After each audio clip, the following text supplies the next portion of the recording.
E aí galerinha, eu sou o Vini Santos e hoje trago para vocês um conto muito famoso e de um escritor muito renomado e conhecido. Joaquim Maria Machado de Assis foi um escritor brasileiro, considerado por muitos críticos, estudiosos, escritores e leitores um dos maiores, se não o maior nome da literatura do Brasil. E o conto que trago para vocês hoje é A Carteira, de Machado de Assis. Mas antes de eu começar a história, deixem seu like, se inscrevam no canal e sentem-se de forma confortável ou deitem-se se preferirem. Então, sem mais delongas, A Carteira, de Machado de Assis. De repente Honório olhou para o chão e viu uma carteira. Abaixar-se, apanhá-la e guardá-la foi uma obra de alguns instantes. Ninguém o viu, salvo um homem que estava à porta de uma loja e que, sem o conhecer, lhe disse rindo: "Olhe, se não dá por ela, perdi-a de uma vez." "É verdade", concordou Honório envergonhado.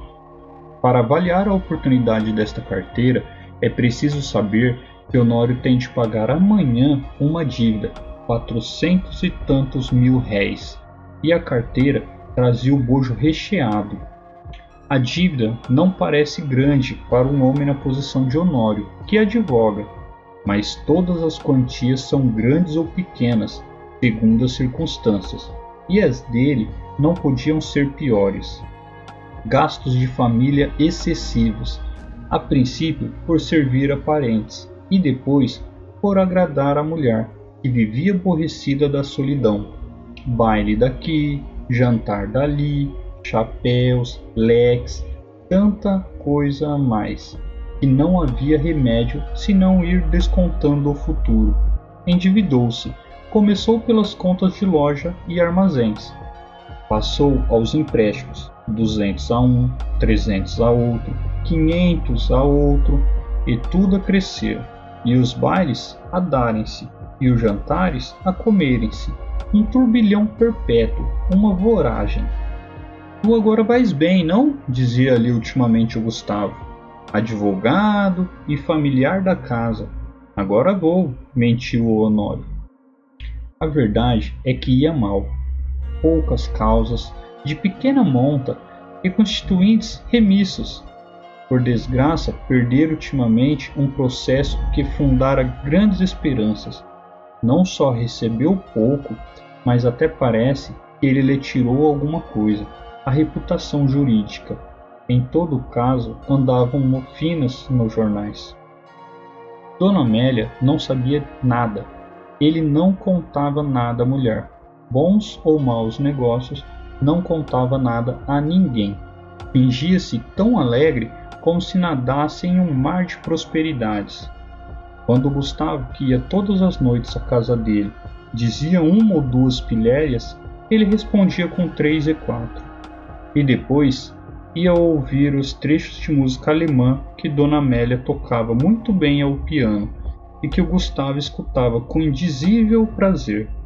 Ou jogavam cartas ou simplesmente falavam de política.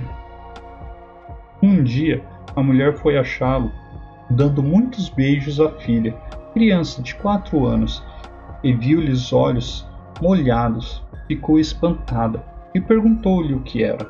"Nada, nada." Compreende-se que era o medo do futuro e o horror da miséria. Mas as esperanças voltavam com facilidade. A ideia de que os dias melhores tinham de vir dava-lhe conforto para a luta. Estava com 34 anos. Era o princípio da carreira.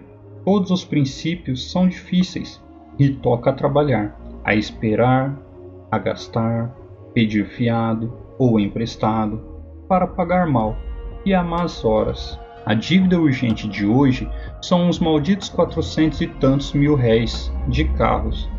Nunca demorou tanto a conta, nem ela cresceu tanto como agora, e a rigor, o credor não lhe punha faca aos peitos, mas disse-lhe hoje uma palavra azeda, com um gesto mau, e Honório quer pagar hoje mesmo. Eram 5 horas da tarde. Tinha se lembrado de ir a um agiota, mas voltou sem ousar pedir nada. Ao enfiar pela rua da Assembleia, é que viu a carteira no chão, apanhou-a, meteu-a no bolso e foi andando. Durante os primeiros minutos, Honório não pensou nada. Foi andando, até o Lago da Carioca. No lago, parou alguns instantes. Enfiou depois pela Rua da Carioca, mas voltou logo e entrou na Rua Uruguaiana. Sem saber como, achou-se daí a pouco no Lago de São Francisco de Paula.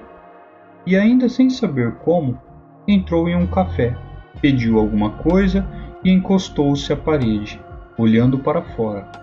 Tinha medo de abrir a carteira, podia não achar nada, apenas papéis e sem valor para ele.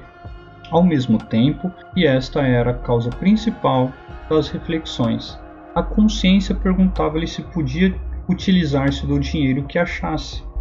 Não lhe perguntava com o ar de quem não sabe, mas antes com uma expressão irônica e de censura. Podia lançar mão do dinheiro e ir pagar com ele a dívida? Eis o ponto.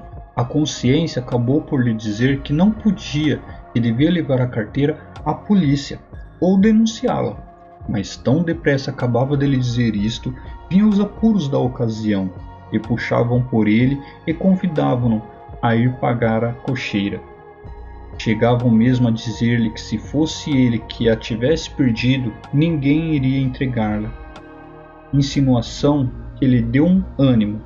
Tudo isso antes de abrir a carteira. Tirou-a do bolso finalmente, mas com medo, quase às escondidas. Abriu-a e ficou trêmulo. Tinha dinheiro, muito dinheiro. Não contou, mas viu 2 notas de 200 mil réis, algumas de 50 e 20. Calculou uns 700 mil réis, ou mais, quando menos 600. Era a dívida paga. Eram menos algumas despesas urgentes. Honório teve tentações de fechar os olhos, correr à cocheira, pagar e depois de paga a dívida, adeus, reconciliar-se-ia consigo. Fechou a carteira e com medo de a perder, tornou a guardá-la. Mas daí a pouco tirou-a outra vez e abriu-a com vontade de contar o dinheiro. Contar para quê? Era dele. Afinal, venceu-se e contou. Eram 730 mil réis. Honório teve um calafrio. Ninguém viu, ninguém soube. Podia ser um lance da fortuna, a sua boa sorte, um anjo. Honório teve pena de não crer nos anjos. Mas por que não havia de crer neles? E voltava ao dinheiro. Olhava, passava-o pelas mãos, depois resolvia o contrário, não usar do achado, restituí-lo. Restituí-lo a quem? Tratou de ver se havia na carteira algum sinal. Se houver um nome, uma indicação qualquer, não posso utilizar-me do dinheiro, pensou ele. Esquadrinhou os bolsos da carteira, achou cartas que não abriu, bilhetinhos dobrados que não leu e, por fim, um cartão de visita. Leu o nome. Era do Gustavo. Mas então a carteira, examinou-a por fora e pareceu-lhe efetivamente do amigo. Voltou ao interior, achou mais 2 cartões, mais 3, mais 5.